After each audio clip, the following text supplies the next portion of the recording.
Hi. വിഴിഞ്ഞം തുറമുഖം നമ്മുടെയൊക്കെ ഒരു സ്വപ്ന പദ്ധതിയായിരുന്നു വിഴിഞ്ഞം തുറമുഖം. അങ്ങനെ വിഴിഞ്ഞം തുറമുഖം നമ്മൾ ഓപ്പൺ ആയിരിക്കുന്നു. അവിടെ മദർഷിപ്പുകൾ വന്നു തുടങ്ങിയിരിക്കുന്നു, കണ്ടെയ്നറുകൾ അൺലോഡ് ചെയ്യുന്നു. ഇതൊക്കെ നമ്മൾ വളരെ സന്തോഷത്തോടെ കണ്ടിരിക്കുന്നു.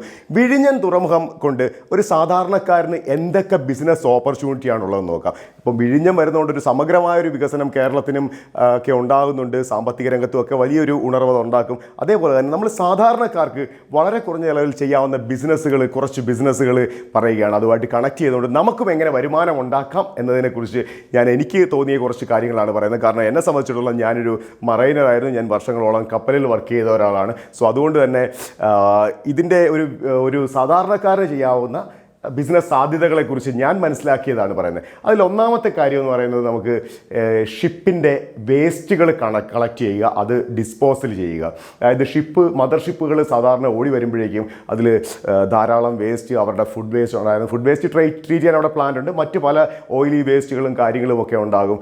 ആ വേസ്റ്റ് കളക്ട് ചെയ്യുകയും കളക്ട് ചെയ്ത് അത് കൊണ്ടുപോയിട്ട് നമുക്ക് ഡിസ്പോസൽ ചെയ്യാനുള്ളൊരു സൗകര്യമുണ്ടെങ്കിൽ ഈ ഷിപ്പിംഗ് കമ്പനികളുമായിട്ട് സംസാരിച്ച് അങ്ങനെ ഷിപ്പിംഗ് കമ്പനികളുമായിട്ടൊരു കോൺട്രാക്ട് ഏർപ്പെടുകയാണെങ്കിൽ അങ്ങനെ ചെയ്യാൻ പറ്റും. അതേപോലെ തന്നെയാണ് സ്ലഡ്ജ് എന്ന് പറഞ്ഞൊരു സാധനമുണ്ട്. സ്ലഡ്ജ് എന്ന് പറയുന്നത് എന്താണെന്ന് ചോദിച്ചു കഴിഞ്ഞാൽ, കപ്പലിൻ്റെ വേസ്റ്റ് ഓയിലാണ്. കപ്പലിൻ്റെ വേസ്റ്റ് ഓയിലും അതിൻ്റെ അഴുക്കും ഇതുമൊക്കെ ആയിട്ട് കലങ്ങി വരുന്ന സ്ലഡ്ജ് ടാങ്കുകളുണ്ട്. ആ സ്ലഡ്ജ് ടാങ്ക് പമ്പ് ഔട്ട് ചെയ്യും. അത് ടാങ്കർ കണക്കിനുണ്ടാകും പലപ്പോഴും. ആ ടാങ്കർ കണക്കിന് നമ്മൾ ടാങ്കറുമായിട്ട് ചെല്ലുക, അല്ലെങ്കിൽ അത് കളക്ട് ചെയ്യുക, അത് പമ്പ് ഔട്ട് ചെയ്ത്, അതിനും പറയുന്നത് ബങ്കറിങ് എന്നാണ്. സ്ലഡ്ജിൻ്റെ ഒരു പമ്പ് ഔട്ട് ചെയ്യുന്ന ഒരു സംഭവമുണ്ട്. സ്ലഡ്ജിൽ നമ്മൾ ചെയ്യുന്ന അത് കളക്ട് ചെയ്യുക, ടാങ്കറിൽ അത് കയറ്റി അത് നമുക്ക് ഡിസ്പോസൽ ചെയ്യാനുള്ളൊരു സൗകര്യവും അതിനുള്ളൊരു സൗകര്യം നമ്മൾ ഒരുക്കി കഴിഞ്ഞാൽ നമുക്ക് അതിൻ്റെ കോൺട്രാക്റ്റ് കിട്ടും. അത് വരുന്ന ഓരോ ഷിപ്പിൽ നിന്നും അത് കളക്ട് ചെയ്യാൻ പറ്റുകയാണല്ലോ. അതൊരു വലിയ ഹ്യൂജ് ആയിട്ടുള്ള ഒരു റവന്യൂ നമുക്ക് ജനറേറ്റ് ചെയ്യാവുന്ന ഒരു ബിസിനസ്സാണത്. അതേപോലെ തന്നെയാണ് ബങ്കറിങ് എന്ന് പറയുമ്പോൾ, നമുക്ക് ഷിപ്പിന് ആവശ്യമായ അവർ ഫ്യൂവൽ ഫില്ല് ചെയ്യുമ്പോൾ ആ ഫ്യൂവൽ എത്തിച്ചു കൊടുക്കുന്നത് പലപ്പോഴും പ്രൈവറ്റ് പാർട്ടികളും അതുപോലെയൊക്കെയാണ്. അതിനെക്കുറിച്ച് വേണമെങ്കിൽ ചിന്തിക്കാം. അത് കുറച്ചുകൂടെ വലിയൊരു ഇൻവെസ്റ്റ്മെൻ്റ് ഉള്ളൊരു ഗെയിമാണ്. പക്ഷേ അതിനേക്കാളൊക്കെ എളുപ്പത്തിൽ ചെയ്യാവുന്ന കുറച്ച് കാര്യങ്ങളുണ്ട്. ഷിപ്പിന് ആവശ്യമായ പല സപ്ലൈകളുണ്ട്. അതായത് അതിന് ആവശ്യമായ സ്പെയർ പാർട്സുകൾ, പലപ്പോഴും മോട്ടറുകൾ, അതിന് ആവശ്യമുള്ള മേജർ മെയിൻ്റനൻസിനല്ലാതെ പീരിയോഡിക്കലി പല കാര്യങ്ങളും അതിനാവശ്യമായിട്ട് വരും. ആ മെഷീനറീസ് അതിന് എത്തിച്ചു കൊടുക്കുക. അപ്പോൾ ആ ഷിപ്പിംഗ് കമ്പനിയായിട്ട് നമ്മളൊരു ടൈപ്പിൽ പോവുകയാണെങ്കിൽ നമുക്ക് പലപ്പോഴും പോർട്ട് ഏജൻറ്റ് എന്നൊക്കെ പറയും, അവരാണ് ഈ സാധനങ്ങൾ അവിടെ എത്തിച്ചു കൊടുക്കുന്നത്.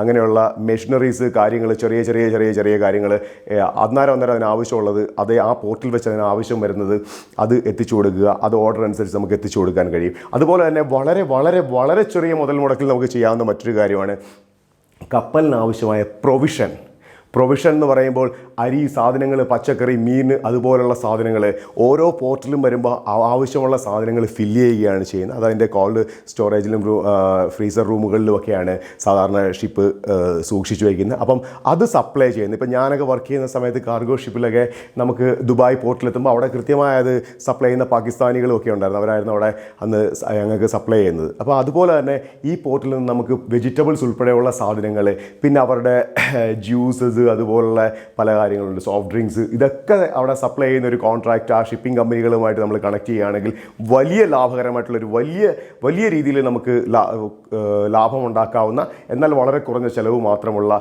ഒരു ബിസിനസ്സാണ്. അങ്ങനെ വേണമെങ്കിൽ അത് ചെയ്യാം. അതേപോലെ തന്നെ ഇവരുടെ ഈ ഷിപ്പിൽ വരുമ്പോൾ അവിടുത്തെ ക്രൂവിന് പുറത്തേക്ക് പോകാനും മറ്റെന്തെങ്കിലും സ്ഥലങ്ങളൊക്കെ സന്ദർശിക്കാനും, അല്ലെങ്കിൽ അവർക്ക് ഒരു ഹാങ് ഔട്ട് ചെയ്യാനൊക്കെയുള്ള വാഹനങ്ങൾ അറേഞ്ച് ചെയ്ത് കൊടുക്കുക. അപ്പോൾ അത് അവരുമായിട്ടൊക്കെ ഒരു ടൈപ്പിൽ പോവുകയാണെങ്കിൽ സ്വാഭാവികമായിട്ടും അങ്ങനെ പോകാനുള്ള വാഹനങ്ങൾ അറേഞ്ച് ചെയ്ത് കൊടുക്കുന്ന ഒരു നല്ല ബിസിനസ്സാണ്. ട്രാൻസ്പോർട്ടേഷനുമായിട്ടൊക്കെ ബന്ധപ്പെട്ട് നിൽക്കുന്ന ആൾക്കാർക്ക് അത് ചെയ്യാം. അതേപോലെ തന്നെയാണ് മറ്റൊരു സാധ്യത എന്ന് പറയുന്നത്, പലപ്പോഴും ഞങ്ങളൊക്കെ കാർഗോ ഷിപ്പിലോ അല്ലെങ്കിൽ ക്രൂയിസ് ഷിപ്പിൽ ഞാൻ വർക്ക് ചെയ്യുന്ന സമയത്ത് പോലും ഞങ്ങൾ പല രാജ്യങ്ങളിലും ചെല്ലുമ്പോൾ അവിടെ നമുക്ക് ഇതുമായിട്ട് ബന്ധപ്പെട്ട ആൾക്കാരുണ്ട്. അവർ നമുക്ക് പുറത്ത് പോയിട്ട് നമുക്ക് ഹാങ് ഔട്ട് ചെയ്യാനുള്ള ചില പ്ലേസുകൾ, അത് ഒരു വലിയ ക്ലബ്ബോ അല്ലെങ്കിൽ ഒരു പബ്ബോ അങ്ങനെയൊന്നും അല്ല, ഒരു സാധാരണ വീടൊക്കെ ആയിരിക്കും. പലപ്പോഴും വീട് പോലെയുള്ള ഒരു അറ്റ്മോസ്ഫിയർ. അവിടെ നമുക്കുള്ള എല്ലാ സാധനങ്ങളും അവിടെ കാണാം. ഫുഡ് നമുക്ക് സ്വന്തമായിട്ട് കുക്ക് ചെയ്യാം. അപ്പോൾ ഞങ്ങൾ ഒന്നിച്ച് വർക്ക് ചെയ്യുന്നവരെല്ലാവരും കൂടെ അവിടെ പോകുകയും പിന്നെ അവിടുന്ന് തന്നെ അവിടെ ഫിഷും ഇതൊക്കെ അവൈലബിൾ ആയിരിക്കും. ആ ഫിഷും ഇതുമൊക്കെ വാങ്ങിച്ച് ഞങ്ങളുടേതായ രീതിയിൽ കുക്ക് ചെയ്യുകയും അവിടെ ആ ഒരു പാർട്ടി പ്ലേസ് പോലെ കുറേ സമയത്തേക്ക് ഞങ്ങൾ യൂസ് ചെയ്യുകയൊക്കെ ചെയ്യും. അത് അങ്ങനെ എന്തെങ്കിലുമൊക്കെ ഒരു എനിക്ക് തോന്നുന്നൊരു വീട് പോലെയുള്ള ഒരു സെറ്റപ്പിലൊക്കെ തന്നെ ഇങ്ങനെയുള്ള സ്വന്തമായിട്ട് അവർക്ക് കുക്ക് ചെയ്യാനും അവർക്ക് ഒരു എൻജോയ് ചെയ്യാനൊക്കെയുള്ളൊരു സ്പേസ് ഒരുക്കുകയാണെങ്കിൽ കുറച്ച് മണിക്കൂറുകൾ കൊണ്ട് തന്നെ അത്യാവശ്യം നല്ല രീതിയിലുള്ള ഒരു ബെനിഫിറ്റ് ഉണ്ടാക്കാനായിട്ട് അല്ലെങ്കിൽ ഒരു വരുമാനം ഉണ്ടാക്കാൻ പറ്റുന്ന ഒരു ബിസിനസ്സാണ്. കാരണം അങ്ങനെ പലപ്പോഴും ചെയ്യാറുണ്ട് ഇത്. പിന്നെ അതേപോലെ തന്നെ പബ്ബുകൾ, ബാറുകൾ, ഇവർക്കെല്ലാം വളരെ സ്റ്റാൻഡേർഡ് ആയിട്ടുള്ള പബ്ബ്, ബാർ അങ്ങനെ അവർക്ക് ഹാങ് ഔട്ട് ചെയ്യാനുള്ള സ്ഥലങ്ങളുണ്ടെങ്കിൽ പലപ്പോഴും ദുബായിലൊക്കെ ഞങ്ങളുടെ ഷിപ്പ് വരുമ്പോൾ ദുബായിലെ വലിയ ബാറുകൾ പലപ്പോഴും എൻട്രി ഫീസുള്ള ബാറുകൾക്ക് പലർക്കും ഷിപ്പിൽ വർക്ക് ചെയ്യുന്നവർക്ക് ഫ്രീ എൻട്രി ആയിരുന്നു. ഫ്രീ ആയിട്ട് അവർക്ക് എൻട്രി ഫീസ് പോലും കൊടുക്കണ്ട. കാരണം അവർ കുറച്ച് ദിവസങ്ങൾക്ക് ശേഷം കരയിലേക്ക് വരുന്നതാണ്. അവർ പണം സ്പെൻഡ് ചെയ്യും, അവിടെ അവർ ഫുഡ് വാങ്ങിക്കും അല്ലെങ്കിൽ ഡ്രിങ്ക്സ് ഇതൊക്കെ പർച്ചേസ് ചെയ്യും. അതുകൊണ്ട് തന്നെ അവർക്ക് ഫ്രീ എൻട്രി കൊടുക്കുന്ന ഒരുപാട് വലിയ വലിയ എൻട്രി ഫീസുള്ള ബാറുകളുണ്ടായിരുന്നു. അപ്പോൾ അതുപോലെയൊക്കെയുള്ള ഇവിടുത്തെ ബാറുകൾക്കും അല്ലെങ്കിൽ ഈ പബ്ബുകൾക്കും ഒക്കെ വലിയൊരു സാധ്യതയാണ് ഇതിൽ വരുന്നത്. അങ്ങനെ എണ്ണമറ്റ ഒരുപാട് ഓപ്പർച്യൂണിറ്റികൾ ഇതിൻ്റെ ഒരു ബൈ പ്രോഡക്റ്റ് ആയിട്ട് വരുന്നുണ്ട്. പിന്നെ ടൂർ ഓപ്പറേറ്റ് ചെയ്യാം. ഇപ്പം വരുന്ന ക്രൂവിന് തിരുവനന്തപുരവും അതിൻ്റെ പരിസരങ്ങളും ഒക്കെ ആയിട്ട് പല സ്ഥലങ്ങളിൽ സന്ദർശിക്കാനൊക്കെ ഉള്ള അവസരങ്ങൾ ഒരുക്കുന്ന രീതിയിൽ നേരത്തെ പറഞ്ഞ വാഹനങ്ങൾ അറേഞ്ച് ചെയ്യുന്നതിൻ്റെ കൂട്ടത്തിൽ അവർക്ക് ഈ ടൂറും കാര്യങ്ങളും ഇതുമൊക്കെ വേണമെങ്കിൽ അവർക്ക് നമുക്ക് പ്രൊമോട്ട് ചെയ്യാം. അങ്ങനെയൊക്കെയുള്ള ഒരുപാട് സാധ്യതകളുണ്ട്. ഈ സാധ്യതകളൊക്കെ നമുക്കിങ്ങനെ കേട്ടിരിക്കാൻ നല്ല രസമാണ്. പക്ഷേ ഇതൊക്കെ പോയൊന്ന് സംസാരിക്കും, ഇതിനു വേണ്ടി ഒന്നും ഒരല്പം ബുദ്ധിമുട്ടാനൊക്കെ തയ്യാറാകുകയാണെങ്കിൽ സ്വാഭാവികമായിട്ടും വലിയ രീതിയിൽ ഒരു സാധാരണക്കാരന് പോലും റവന്യൂ ജനറേറ്റ് ചെയ്യാൻ പറ്റുന്ന ഒരു സംഗതിയാണ്. So thank you very much.